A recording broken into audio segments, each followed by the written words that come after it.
Happy New Year, mother-in-law. Here's your gift, an eviction notice. My wife's voice cut through the chime of midnight like a blade. She handed her mother the envelope with a bright smile, while cameras flashed and cousins clapped, thinking it was some elaborate joke. But it wasn't. And I knew that tone in her voice, cold, practiced, final. And for you, my love, she turned to me and held out another envelope. Divorce papers. Laughter erupted around us again, like this was all part of the night's entertainment. I blinked. Are you serious? I just lost my job yesterday. You knew that. She leaned in, whispering, that's why the timing's perfect. I opened the envelope, half expecting it to be blank, a prank. But it wasn't. Legal seal. Her signature. Pages. But there was something else. A second document tucked behind it. I pulled it out slowly. It wasn't addressed to me. It was a notarized asset transfer. My name was nowhere on it, but our entire house, cars, savings and shares were. All signed over. To her mother. My fingers went numb. She turned away like I was no longer in the room. But I wasn't angry. I smiled. Because she had no idea what I'd already done yesterday. Yesterday morning, while she was getting her nails done and her mother was out shopping for rugs for our future grandchildren, I visited the county clerk's office. What they didn't know was that after months of unemployment, I had quietly sold one of the patents I'd co-developed in my old job. Not to a local startup. No. I sold it to a Singaporean tech giant for $4.8 million. Claim. Text. Verified. And I used a slice of that money to do two things. First, I bought the house. Yes, the same house she had signed over to her mother yesterday. The original deed had expired 2 weeks ago when the bank took it back after a missed payment. One they didn't know about because I made sure to stop autopay. I bought it in cash. Under a holding company. Second, I rewrote my will. Everything, every penny, asset, car and stock, was now in a trust. A trust that she couldn't touch. The party music roared behind me, but I just stood there, quiet as her cousins laughed at the joke divorce. My wife winked at me like she'd already won. And I nodded back. Because she didn't know she was standing on my property. She clinked glasses with her mother, tossed her hair, and toasted loudly to new beginnings. Her cousins hooped and cheered, pretending to sympathize, but I knew they'd been in on it. They all thought I was a fool with no job, no money, and no spine. They didn't know the wine they were drinking had been delivered to my address. Under my name. Her mother leaned toward me and smirked. Don't worry, sweetie. You'll land on your feet. Or at least find a cot at the shelter. I smiled politely. I already have a roof over my head. She blinked, confused. That's when the doorbell rang. A man in uniform stepped in holding a clipboard. Eviction service. I need Mrs. Patel and all listed occupants to vacate within 30 minutes. My wife's laughter died in her throat. Her mother's wine glass shattered on the floor. What the hell is this? She snapped, storming over to the man. He didn't flinch. Legal order. The house was sold last week. New owner signed it over today. She turned to me, her eyes wild. You can't. I handed her the second envelope from earlier. Page 2.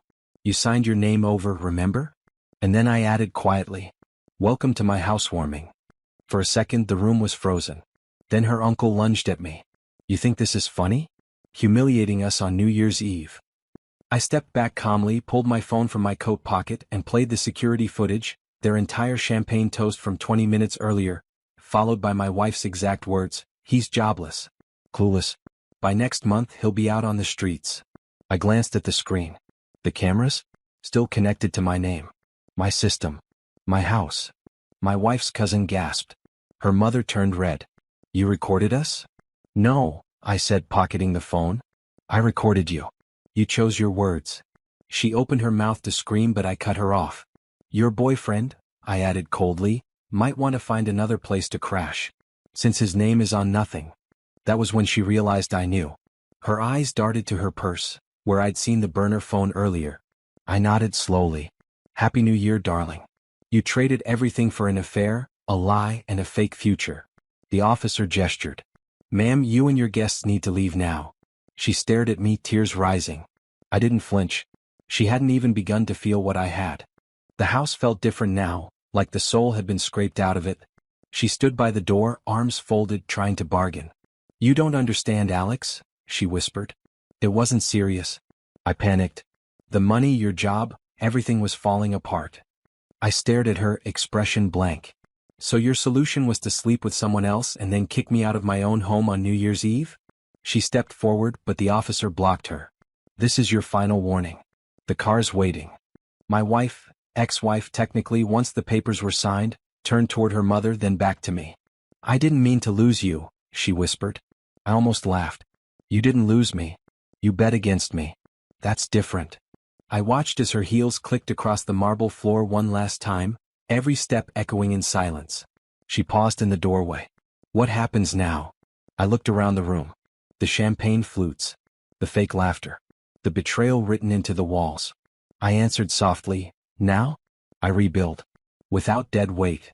And I shut the door. But I knew this wasn't over yet. Not until I paid one last visit to her lover's house. I didn't drive straight home that night. Instead, I followed the address I had found earlier, the one from the flirty text on her phone, the one she thought I'd never see. It led me to a luxury condo downtown. Sleek, arrogant, just like him. I parked across the street and waited. At 10:03 p.m. he arrived, gym bag slung over his shoulder, keys dangling like trophies. I stepped out, slow and deliberate. He didn't recognize me until I was 10 feet away. Oh, hey man, look, I didn't know she was. I held up my hand. Relax. I'm not here to fight. He paused, confused. I reached into my coat and handed him a folder. He opened it, and paled. You recorded everything? I smiled. Screenshots. Texts. Bank transfers. Hotel footage. You're lucky I'm not pressing charges. His voice shook. What do you want? Nothing, I said, turning. Just thought you should know you'll be on a billboard tomorrow. My company's new mental health campaign. Real stories of betrayal. Your face will be front and center. His knees buckled slightly. You can't do that. I grinned. I already did. Then I walked away, one last chess move still waiting for daylight. The billboard went up the next morning. Downtown skyline, 30 feet high.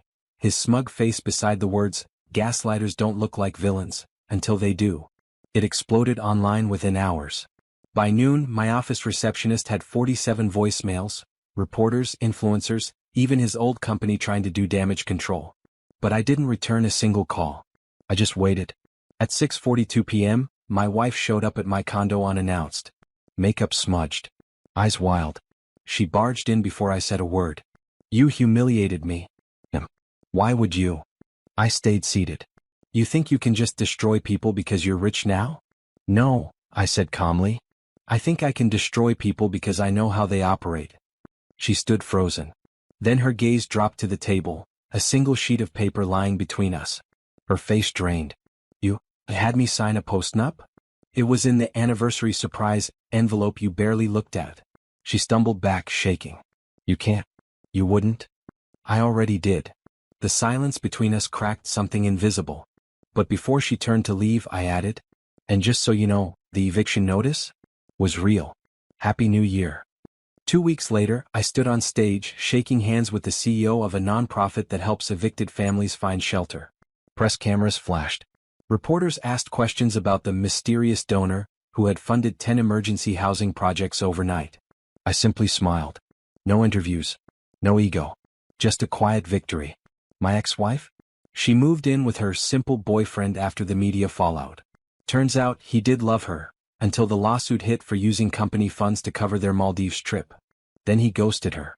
Her mother called me, again, begging for help. Think about your daughter. I did. That's why I made sure her trust fund was legally protected from both of them. That's why I never raised my voice. That's why I never stopped watching. My name is Caleb Morgan. I loved with my whole heart. I lost with quiet dignity. And I planned with absolute precision. They tried to rob me of my peace. So I gave them back everything they gave me, in silence, in shadows, in full. But now I don't look back. Because every time I hear the New Year chimes, I remember. They gave me a gift that night. They gave me freedom.